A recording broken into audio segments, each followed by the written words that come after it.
Hello everyone, कैसे हैं आप सब। आई होप सो कि आप सब बहुत अच्छे होंगे। एंड आज का जो हमारा लेक्चर होने वाला है बच्चों, वो होने वाला है लेक्चर नंबर 11, जो कि बेस्ड होने वाला है हमारा chapter number 2 of the partnership firm, जो कि है गुडविल। ठीक है।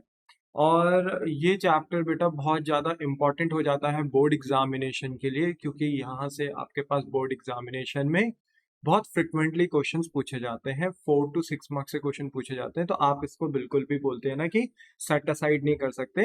और ये चैप्टर बहुत ज़्यादा इजी है बिकॉज ये चैप्टर पूरा बेस्ड है फॉर्मूला पे। तो अगर आपको फॉर्मूला बेस्ड चैप्टर अच्छे लगते हैं तो ये चैप्टर आपको बहुत पसंद आएगा। एंड विदाउट एनी डिले अब हम स्टार्ट करते हैं अपना चैप्टर नंबर 2, जो कि है गुडविल।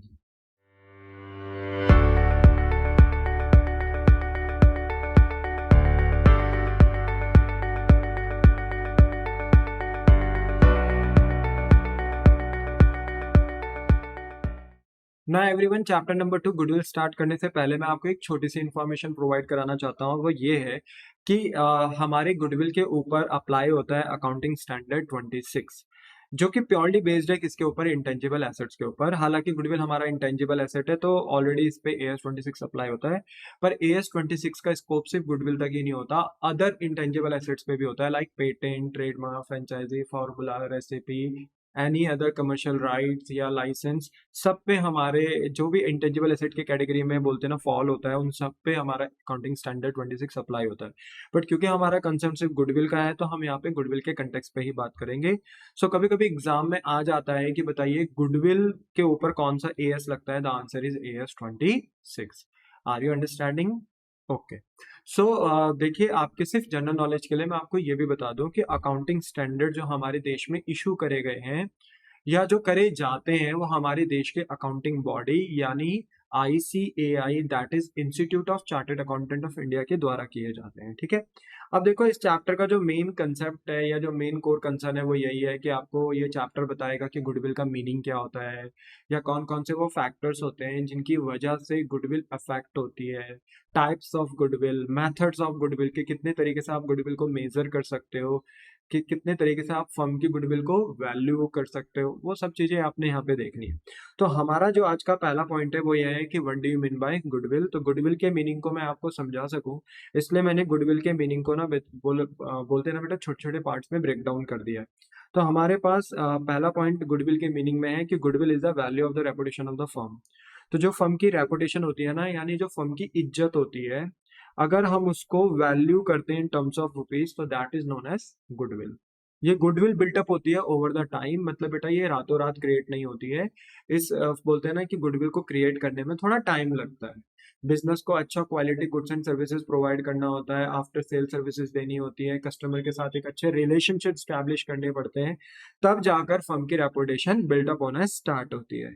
जब फर्म की बोलते हैं ना कि बेटा गुडविल बिल्डअप होती है, तो ऐसे में फर्म के एक्सपेक्टेड फ्यूचर प्रॉफिट जो होते हैं वो ओवर एंड अबव हो जाते हैं नॉर्मल प्रॉफिट से। मैं आपको ऐसे बताता हूँ, जैसे मान लो आपका नॉर्मल प्रॉफिट है। नॉर्मल प्रॉफिट मतलब जो अमूमन आपको कमाना चाहिए था। मान लो अगर मैं बिजनेस कर रहा हूँ तो मेरे को कमाना चाहिए था 1 लाख, बट क्योंकि मेरे फर्म की रेपुटेशन बिल्डअप हो रही है तो मेरे अब जो फ्यूचर प्रॉफिट्स हैं वो 1 लाख नहीं, 1,20,000 हो जाएंगे। तो मैं 1 लाख से 1,20,000 क्यों कमा पा रहा हूँ? बिकॉज मैंने मार्केट में अच्छा काम किया है, अच्छा quality of goods and services provide कराया लोगों को, जिसकी वजह से मेरे फर्म की रेपुटेशन मार्केट में इंक्रीज हो गई और मेरे प्रॉफिट भी सिग्निफिकेंटली इंक्रीज हो गए। ओ तो सर, अगर हमें फर्म की गुडविल को वैल्यू करना है तो हम क्या किसी बिजनेस के प्रॉफिट को बेस ले सकते हैं? The answer is yes. अब आपने बिल्कुल सही पकड़ा। देखो, अगर हमें किसी फर्म की गुडविल को बोलते हैं ना मेजर करना होता है ना, तो हम उनके प्रॉफिट्स को ही देखते हैं। क्योंकि अगर कोई फर्म अगर प्रॉफिट जरूरत से ज्यादा कमा रही है तो इसका मतलब ये है कि उसने मार्केट में अपनी रेपुटेशन बहुत ज्यादा बिल्डअप कर दी है। बोलो, बात समझ में आई? The answer is yes. जो वेल स्टैब्लिश फर्म है, यानी ऑब्वियस ही बात है, वही फर्म गुडविल अर्न कर सकती है या क्रिएट बिल्डअप कर सकती है जिसे मार्केट में अभी बोलते हैं ना कि काफी लंबा समय हो गया हो। एक वेल स्टैब्लिश जो फर्म है जो काफी लंबे समय से काम कर रही है, वो एक बोलते हैं ना अपना अच्छा नाम क्रिएट कर चुकी होती है मार्केट में, क्योंकि वो अच्छे goods and quality and services provide करा रही है, जिसकी वजह से उसके कस्टमर के साथ ट्रस्ट भी बिल्डअप हो जाते हैं और उसके बहुत सारे बिजनेस कनेक्शंस भी हो जाते हैं, क्योंकि वो एक अच्छा quality of goods and services बेच रही है। तो इसकी वजह से अदर बिजनेसेस भी हमारे फर्म के साथ बोलते हैं ना इंटरेस्टेड हो जाते हैं, जिसकी वजह से अगर हमें इमरजेंसी में मान लो रॉ मटेरियल चाहिए तो हम तुरंत किसी बिजनेस से रॉ मटेरियल बोलते हैं ना अरेंज कर सकते हैं। हमें फंड की जरूरत है तो हम फंड अरेंज कर सकते हैं। अगर मान लीजिए कि अगर हम अच्छा गुड्स बोलते हैं ना कि सर्विसेज बेचते हैं, तो अदर बिजनेसेस भी हमारे गुड्स एंड सर्विसेज को बाय करने में इंटरेस्टेड रहती है। तो ऐसे में जब हम लंबे समय से बोलते हैं ना मार्केट में काम कर रहे हैं, तो ऐसे में हमारे मोर बिजनेस कनेक्शन हो जाते हैं compare to newly set up business. अगर कोई न्यूली सेटअप बिजनेस है तो उसके इतने कनेक्शन नहीं होते या होते ही नहीं है as comparison to well established firm. तो ये डिफरेंस होता है, एक वो फर्म जो लंबे अरसे से चल रही है और एक वो फर्म जो अभी अभी आई है। जो पहले से चल रही है उसके बहुत सारे कनेक्शंस होंगे बिजनेस के, अदर बिजनेस के साथ, और जो अभी अभी आई है उसके हार्डली कोई कनेक्शंस होंगे। ठीक है ना? तो ये लीड्स करता है, याद रखना, जो स्टैब्लिश फर्म है उसकी रेपुटेशन बोलते हैं ना ऑलरेडी मार्केट में क्या होती है, इंक्रीज होती है, क्योंकि वो लंबे अरसे से काम करते हुए आ रही है। न्यूली बिजनेस नहीं, न्यूली बिजनेस अभी अपनी गुडविल को अर्न करना स्टार्ट करेगा। ठीक है? तो ये डिफरेंस होता है। एंड लास्ट है कि ये जो भी एडवांटेज हो रहा है फर्म को अपनी रेपुटेशन का, अगर हमारा बायर ये सारे मॉनिटरीज एडवांटेजेस को रेडी है पे करने में, तो that is known as goodwill. है ना? आपने देखा होगा, जैसे हम कुछ मोबाइल फोन्स का एग्जांपल लेते हैं, जैसे सैमसंग, ठीक है, एप्पल्स, मैंने टॉप कंपनीज का नाम लिया है। तो अगर इनके हाई एंड यानी फ्लैगशिप फोन्स को भी आप देखते हो तो आप आराम से इनको बाय करते हो विदाउट एनी थिंकिंग ट्वाइस कि भाई हमें ये प्रोडक्ट सही मिल रहा है कि नहीं मिल रहा है, क्योंकि आपका उनके प्रोडक्ट पे ट्रस्ट है। आपको पता है कि वो जो प्रोडक्ट हमको दे रहे हैं वो गुड क्वालिटी का दे रहे हैं। तो अगर कंपनी आपसे उन प्रोडक्ट का हायर प्राइसेस भी चार्ज करती है तो आप आराम से वो पे कर देते हो, क्योंकि आपको ट्रस्ट है उन कंपनी के ऊपर कि वो जो प्रोडक्ट आपको प्रोवाइड करा रहे हैं वो बोलते हैं ना कि एक गुड क्वालिटी पोसेस करके रखते हैं। ठीक है ना? So that is known as goodwill. ठीक है? क्योंकि आप रेडी हो वो मॉनेटरी वैल्यू को पे करने के लिए, तो वो फर्म के लिए क्या बन जाती है, गुडविल यानी रेपुटेशन। आई होप सो कि आपको गुडविल का मीनिंग क्लियर हो गया हो। फिर इसके बाद हमारा नेक्स्ट पॉइंट है फैक्टर अफेक्टिंग द गुडविल। ऐसे कौन से फैक्टर होते हैं जिनकी वजह से हमारी गुडविल इम्पैक्ट होती है यानी उस पर इफेक्ट पड़ता है? पहला तो है टाइम फैक्टर मेरे बच्चे। देखो, ऑफ कोर्स अगर कोई कंपनी लंबे समय से काम कर रही है तो उसकी मार्केट में रेपुटेशन बिल्डअप होगी। लोकेशन फैक्टर, अगर आप स्ट्रेटेजिकली ऐसी जगह पे अपने प्रोडक्ट को बेचते हो जहां पे आपके प्रोडक्ट्स की डिमांड ज्यादा है तो ऑब्वियस सी बात है आपकी रेपुटेशन बढ़ेगी। ब्रांड फैक्टर, अगर आप अपने प्रोडक्ट का लोगो इस तरीके से डिजाइन करते हो कि कस्टमर को बोलते हैं ना बार बार आपके प्रोडक्ट को सर्च करने में दिक्कत नहीं होती, वो आराम से आपके लोगो को देखकर, आपके नेम को देखकर आराम से आपको सर्च कर सकता है, बाय कर सकता है। तो ऐसे में वो इमोशनली भी आपके साथ जुड़ जाता है, जिसकी वजह से आपका लोगो, आपका नाम एक ब्रांड की तरह क्रिएट होता है और कस्टमर आपके साथ लॉयल हो जाता है और लंबे समय तक रहता है, क्योंकि वो आपके गुड्स को इजीली सर्च कर पा रहा है। आप गुड्स क्वालिटी बोलते हैं ना, good quality of product services भी दे रहे हो, तो उसकी वजह से वो आपके साथ लंबे समय तक जुड़ जाता है। और एक ब्रांड फैक्टर भी आपको बोलते हैं ना कि गुडविल अर्न करने में क्या कर देता है, मदद कर देता है। ठीक है? कनेक्शन ऑफ द बिजनेस, बोलते हैं ना कि ऑब्वियस ही बात है अगर हमारे अच्छे बिजनेसेस के साथ कनेक्शंस है तो ऑब्वियस ही बात है हमारे फर्म की रेपुटेशन बढ़ेगी। और अगर हमारे बोलते हैं ना कि ऐसे बिजनेसेस के साथ कनेक्शंस हैं जो परफॉर्मेंस अच्छा नहीं दे रही है, जो जनरल पब्लिक के साथ मान लो नेटिव सपोज फ्रॉड कर रही है, तो उसका बैड इम्पैक्ट हमारे बिजनेस पे भी पड़ेगा। तो ऑब्वियस ही बात है एक अच्छा कनेक्शन बिजनेस का होना भी बिजनेस की रेपुटेशन को बिल्डअप करने में मदद करता है। नाउ नेक्स्ट पॉइंट है मेरे बच्चे रिस्क फैक्टर। रिस्क फैक्टर में देखो होता क्या है कि अगर मान लो कोई बिजनेस अगर कम रिस्क में, उस बिजनेस में रिस्क कम है और बिजनेस ज्यादा प्रॉफिट कमा रही है, तो सोचो वो ऐसा क्यों कर रही है, क्योंकि उसने मार्केट में good quality of product and services को बेचकर कस्टमर के साथ रिलेशन अच्छे बनाकर एक अपने लिए सेफ जोन क्रिएट कर दिया है। तो उस कंपनी के लिए, उस बिजनेस के लिए रिस्क कम हो चुका है, अब वो मार्केट में सेफ प्ले कर सकती है और अब वो कम रिस्क में ज्यादा प्रॉफिट कमा पा रही है, बिकॉज ऑफ क्यों, क्योंकि उसकी मार्केट में क्या बिल्डअप हो चुकी है, रेपुटेशन बिल्डअप हो चुकी है। नेक्स्ट है एफिशिएंसी ऑफ मैनेजमेंट। मेरे बच्चे देखो होता क्या है कि जो आपका बोलते हैं ना कि इंटरनल मैनेजमेंट सिस्टम है, आपको पता है मैनेजमेंट में कौन लोग आते हैं, मैनेजमेंट में आते हैं कुछ ग्रुप ऑफ पीपल जो प्रोफेशनल्स होते हैं, जो अपनी फील्ड्स में एक्सपर्ट होते हैं, वो बिजनेस को मैनेज करते हैं, ठीक है। कैसे मैनेज करते हैं, देखो वो बिजनेस के रिसोर्सेज को प्रोडक्टिव तरीके से, बिजनेस के टाइम को, बिजनेस के अंदर जो एम्प्लॉयज वर्कर्स होते हैं उनके टैलेंट को सही तरीके से यूज करती है towards the achieving the organisational goal. जो ऑर्गेनाइजेशनल का गोल होता है उसको अचीव करने के लिए हमारी ये मैनेजमेंट काम करती है। और अगर मैनेजमेंट ने अपना काम अच्छे से कर दिया तो नो डाउट बिजनेस की रेपुटेशन बिल्डअप होगी, क्योंकि हर एक बिजनेस का टारगेट यही होता है कि एक good quality of goods and services को डिलीवर करे मार्केट में, और उसी के लिए वो काम करती है, क्योंकि उसी से ही हर एक बिजनेस, हर एक फर्म क्या कमा सकती है, प्रॉफिट कमा सकती है। सो अगर मैनेजमेंट अपना काम एफिशिएंसी के साथ करती है, अच्छे तरीके से करती है, तो इससे बिजनेस की रेपुटेशन बिल्डअप होती है, और इससे बिजनेस के बोलते हैं ना प्रॉफिट्स भी इंक्रीज होते हैं। नेक्स्ट है quality of goods and services.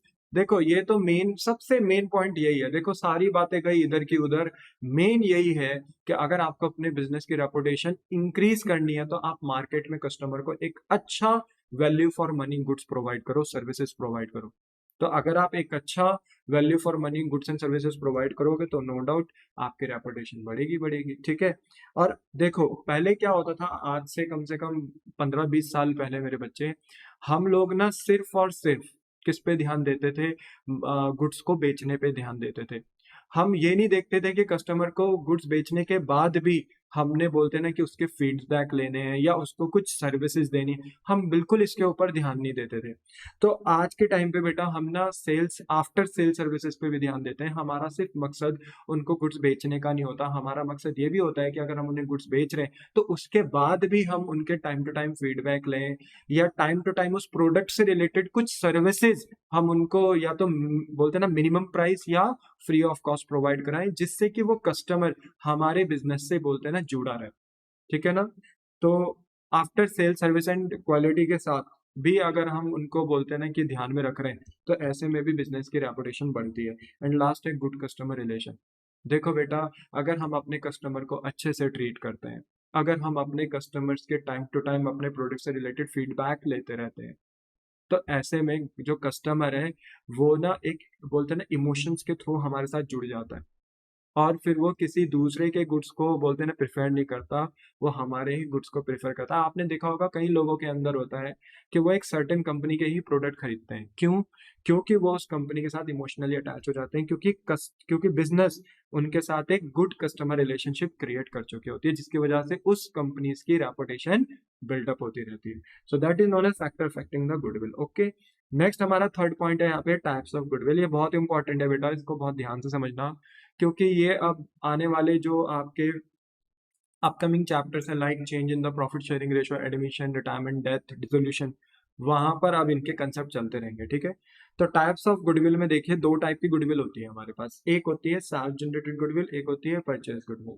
देखो सेल्फ जनरेटेड गुडविल ना बिजनेस अपनी मेहनत से कमाती है, ठीक है, लोगों को अच्छा गुड क्वालिटी ऑफ प्रोडक्ट देके, अपनी मैनेजमेंट से अच्छा काम करा के, एफिशिएंसी ऑफ मैनेजमेंट को ध्यान में रख के, गुड लोकेशन में, अच्छी लोकेशन में अपने प्रोडक्ट को बेच के, है ना। तो मतलब खुद की मेहनत से बिजनेस जब बोलते हैं ना कि हार्ड वर्क करती है और प्रॉफिट अर्न करती है, और उसकी वजह से बिजनेस की गुडविल क्या होती है, इंक्रीज होती है, बिल्डअप होती है, तो ऐसी गुडविल को हम कहते हैं सेल्फ जनरेटेड गुडविल। बट वो गुडविल जो हमने परचेज करी है वो हमने अपनी मेहनत से नहीं कमाई, वो रेपुटेशन हमने अपनी मेहनत से बिल्डअप नहीं करी, वो गुडविल थी किसी दूसरे बिजनेस की, बट मैंने दूसरे बिजनेस को ही परचेज कर लिया, तो उसकी रेपुटेशन भी अब मेरी होगी, उसकी गुडविल भी मेरी हो गई। तो ऐसी टाइप ऑफ गुडविल को हम परचेज गुडविल कहते हैं, ठीक है। बोलो बात समझ में आई। तो सेल्फ जनरेटेड गुडविल क्या है, तो self generated goodwill arise from business attributes, business के अपने एट्रीब्यूट्स, बिजनेस के अपने फैक्टर्स की वजह से ये क्रिएट होती है, like efficient management, favourable location, quality product, जो भी मैंने आपको फैक्टर्स बताए, इन सारे फैक्टर्स के बिहाफ पे फर्म अपनी गुडविल को खुद से क्रिएट करती है, that is known as self generated goodwill. और आगे जाके हम इसको फर्म गुडविल भी बोलेंगे या गुडविल ऑफ द फर्म भी बोलेंगे। बोलो बात समझ में आ गई, the answer is yes. It is generated due to positive factors, मतलब जो भी फैक्टर्स अभी आपने पढ़े ना ये सारे के सारे, जब इनमें पॉजिटिव इम्पैक्ट्स आते हैं, नेगेटिव नहीं, अगर नेगेटिव आएंगे तो फर्म की गुडविल कम हो जाएगी, पॉजिटिव इम्पैक्ट्स आ रहे हैं इन सारे फैक्टर्स में, तो फर्म की गुडविल बढ़ जाती है, यानी सेल्फ जनरेटेड क्रिएट हो जाती है। And no payment is made to any external party towards such goodwill, और याद रखना हमने इस गुडविल को जनरेट करने के लिए किसी को पेमेंट नहीं करी है, ये हमने खुद से अपनी मेहनत से क्रिएट करी है, ठीक है। क्योंकि हमने इसके लिए कोई पेमेंट नहीं करी, दैट्स वाई ये गुडविल हम अपनी बैलेंस शीट में रिकॉर्ड नहीं करते। क्यों? देखो बैलेंस शीट के अंदर हमारे पास दो साइड्स होती हैं, एसेट्स और लायबिलिटीज, और एसेट्स और लायबिलिटीज जो आपको बैलेंस शीट के अंदर दिखती हैं वो ऑलरेडी बोलते हैं ना उनकी पेमेंट्स आप कर चुके हो, या उनका कोई मॉनेटरी वैल्यू है जिसको आपने पे करना है, या आप उसके लिए ऑलरेडी पे कर चुके हो, तो वो सारी चीजें आप यहाँ पर रिकॉर्ड करते हो, कहाँ पर? अपनी बैलेंस शीट में। पर इस गुडविल के लिए तो आपने कुछ पे ही नहीं किया ना, आपने कुछ पे करना है, ये आपने खुद से क्रिएट करी है, क्योंकि इसकी कोई मॉनेटरी वैल्यू आपने किसी को पे नहीं करी, दैट्स वाई आप इस गुडविल को अपनी बैलेंस शीट में नहीं दिखा सकते, ठीक है। देखो बैलेंस शीट में जितने भी एसेट दिखते हैं ना, आपने उनके लिए कुछ पे किया है, जितनी लायबिलिटीज आपको बैलेंस शीट में दिख रही है, आपने उन लायबिलिटी से कुछ ना कुछ लिया है, और कल के दिन वो पैसा आपने वापस भी करना है, तभी हम उन्हें लायबिलिटीज भी बोलते हैं। पर सेल्फ जनरेटेड गुडविल में तो ना आपने कुछ लिया है ना आपने कुछ दिया है, ये आपने कुछ किसी के लिए पे ही नहीं करा, ये आपने अपनी अपनी मेहनत से बिल्डअप किया है। दैट इज वाई, क्योंकि कोई मॉनेटरी एस्पेक्ट पे नहीं किया गया है, दैट इज वाई इस गुडविल को हम अपनी बुक्स में कहीं भी नहीं शो करते, याद रखना। जो परचेज गुडविल होती है, यस, ये परचेज गुडविल अराइज होती है when business is taken over by another business, हमारे बिजनेस ने किसी दूसरे बिजनेस को टेक ओवर कर लिया, एंड इन रिटर्न जब हम उन्हें पे करते हैं तो ज्यादा ही अमाउंट पे कर देते हैं, तो जितना ज्यादा अमाउंट हम पे करते हैं तो हम उसको किसका दर्जा दे देते हैं? परचेज गुडविल का दर्जा दे देते हैं ना। एवरीवन, इस लाइन को मैं आपको इस तरीके से समझाना चाहूंगा एक एग्जांपल देकर। मान लो मेरी ये शॉप है जिसको मैं बाय कर रहा हूँ, मेरा अपना खुद का एक बिजनेस है और मैं शॉप को बाय कर रहा हूँ, तो इस बिजनेस के जितने भी एसेट है, यानी जितनी भी संपत्ति है, जितनी भी प्रॉपर्टी है, वो 10 लाख रुपए की है, और इस बिजनेस की अपनी कुछ एक्सटर्नल लाइबिलिटीज भी हैं, इस बिजनेस को कुछ अमाउंट थर्ड पार्टीज को भी पे करना है, चाहे वो नॉन करंट हो यानी लंबे समय की लायबिलिटीज और लॉन्ग टर्म लायबिलिटीज, चाहे वो शॉर्ट टर्म लायबिलिटी यानी करंट लायबिलिटी हो, फर्क नहीं है, बस एक्सटर्नल लायबिलिटी होनी चाहिए। तो वो इस शॉप की कितनी है? 3 लाख रुपीज की। तो मुझे आप ये बताओ कि इस बिजनेस के नेट एसेट कितने के हैं? 7 लाख के, ठीक है। अगर मैं इस बिजनेस के एसेट्स भी खरीद लूं और इस बिजनेस की एक्सटर्नल लायबिलिटी भी खरीद लूं, तो मुझे इस बिजनेस से नेट एसेट कितने के मिलेंगे? 7 लाख के। तो एक बार बताओ, मुझे इस बिजनेस को खरीदते वक्त कितनी पेमेंट करनी चाहिए? 7 लाख। और मान लो कि अगर ये इस शॉप का मालिक अगर हमसे 7 लाख ना मांगकर 8 लाख रुपीज मांगता है, तो सोचो वो 1 लाख रुपए ज्यादा क्यों मांग रहा है? बिकॉज वो 1 लाख रुपए इसलिए ज्यादा मांग रहा है क्योंकि उसने इस बिजनेस में हार्डवर्क किया था, ठीक है ना, इसलिए इस बिजनेस की अपनी क्या है? गुडविल। तो हम ये मानते हैं कि अगर नेट एसेट से ज्यादा अगर हम परचेस कंसिडरेशन दे रहे हैं, नेट एसेट से अगर हम ज्यादा पेमेंट कर रहे हैं सामने वाले बिजनेस को, तो इसका मतलब है कि हम उसके क्या खरीद रहे हैं? गुडविल खरीद रहे हैं। दैट्स वाई यहाँ लिखा हुआ है कि that is purchase consideration is more than the net asset acquired, जितने हमें नेट एसेट मिल रहे हैं उस बिजनेस से, उससे ज्यादा का हम उसको कंसिडरेशन दे रहे हैं, लाइक 8 लाख रुपीज का। तो 1 लाख का क्या हो गया? हमारा गुडविल हो गया। बोलो, बात समझ में आई? This is the point. Now everyone, क्योंकि हमने परचेज गुडविल को बोलते हैं ना एक्वायर करने में ज्यादा पेमेंट करी है, और क्योंकि यहाँ पेमेंट हुई है, दैट्स वाई यहाँ पे हम अपने ही बोलते हैं ना कि इस परचेज गुडविल को बोलते हैं ना कि बुक्स ऑफ अकाउंट में शो करते हैं, ठीक है ना। इसलिए ये बात आपको ध्यान में रखनी है कि जो सेल्फ जनरेटेड गुडविल है, क्योंकि उसके लिए हमने कोई पेमेंट नहीं करी, क्योंकि उसे हमने अपनी मेहनत से क्रिएट करा है, दैट्स वाई हम इस सेल्फ जनरेटेड गुडविल को कभी भी बुक्स ऑफ अकाउंट में शो नहीं करते, क्योंकि हम अपने हार्ड वर्क से क्रिएट करते हैं। पर क्योंकि परचेज गुडविल के लिए हम नेट एसेट से ज्यादा ऊपर जाकर पेमेंट कर रहे हैं सामने वाले दूसरे बिजनेस को, इसलिए हमने जितनी एक्सेसिव पेमेंट करी है नेट एसेट को एक्वायर करने में, that is your known as purchase goodwill. और वो परचेज गुडविल क्योंकि पेमेंट की गई है उसके लिए, इसलिए हम उसको बुक्स ऑफ अकाउंट्स यानी बैलेंस शीट में रिकॉर्ड करेंगे, क्योंकि उसके लिए पेमेंट करी है तो वो रिकॉर्ड हुई होगी, और ऐसे में परचेज गुडविल को बुक्स में शो किया जाता है। तो बताओ कौन सी ऐसी गुडविल है जिसे बुक्स में शो नहीं करते, that is known as self generated goodwill. और ऐसी कौन सी गुडविल है जिसे बुक्स ऑफ अकाउंट यानी बैलेंस शीट में शो करते हैं, that is known as purchase goodwill. So मुझे लगता है कि आपको इतना समझ में आ गया होगा। तो this is all about types of goodwill मेरे बच्चे, ठीक है। नाउ हमारा नेक्स्ट पॉइंट है मेथड्स ऑफ गुडविल। अब देखो मेथड्स ऑफ गुडविल में हम ये देखते हैं कि हम किस तरीके से एक फर्म की गुडविल को वैल्यू कर सकते हैं, क्योंकि यहाँ पे हम फर्म की गुडविल को वैल्यू करेंगे इन टर्म्स ऑफ रुपीज। एंड हालांकि मेरे बच्चे, मैं आपको ये भी बता दूं कि फर्म की एग्जैक्ट गुडविल भी वैल्यू करना बहुत डिफिकल्ट होता है, ठीक है। तो इसलिए फर्म की गुडविल को वैल्यू करने के लिए हमारे पास कुछ मेथड्स दिए गए हैं, जैसे कि average profit method, weighted average profit method, super profit method, capitalisation method. Capitalisation method एक हेडिंग है, बट इसके अंदर दो पार्ट्स हैं, capitalisation of average profit method, capitalisation of super profit method. इतने तरीके से आप क्या कर सकते हो, फर्म की गुडविल को मेजर कर सकते हो। याद रखो, अभी अभी आपने पढ़ा टाइप्स ऑफ गुडविल, तो यहाँ पर बच्चे कहते हैं सर हम कौन सी गुडविल का वैल्यूएशन करना सीखेंगे।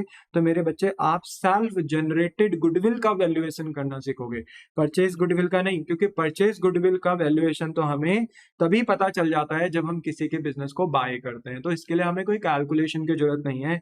हम किसी के बिजनेस को अगर महंगे में खरीदते हैं, इसके नेट एसेट 7 लाख के हैं, बट इन परचेज कंसिडरेशन हमने ज्यादा पेमेंट करी है, 8 लाख की पेमेंट करी है, तो हमें सिंपल पता चल जाता है कि 1 लाख जो हम एक्स्ट्रा पे कर रहे हैं वो गुडविल के कर रहे हैं।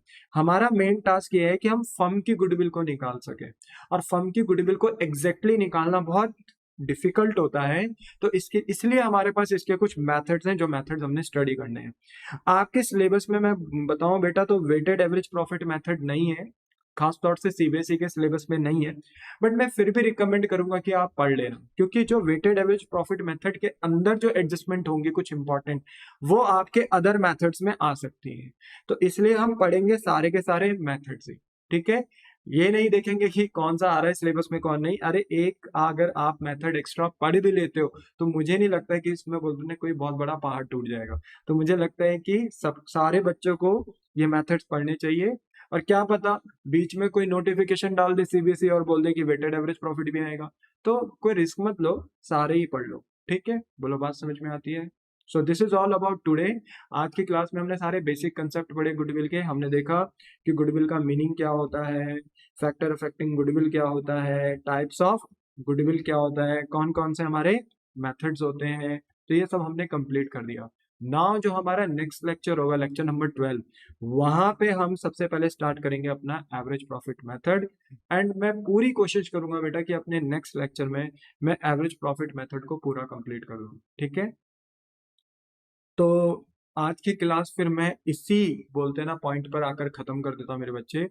मिलता हूं मैं आपको नेक्स्ट क्लास में। तब तक मैंने आपको जितना पढ़ाया आप रिवाइज करें, खूब मेहनत करें, अपने मम्मी पापा का नाम रोशन करें, समाज के लिए अच्छा करें, और खूब आगे बढ़ते रहिए। यही मेरा बोलते हैं ना कि आपसे बोलते हैं ना कि एक बोलते हैं कि रिक्वेस्ट भी है, और आप ये मेरा प्यार समझ लो, ठीक है। मिलता हूं मैं आपको मेरे बच्चे नेक्स्ट लेक्चर में। Tata bye bye, सेवनारा।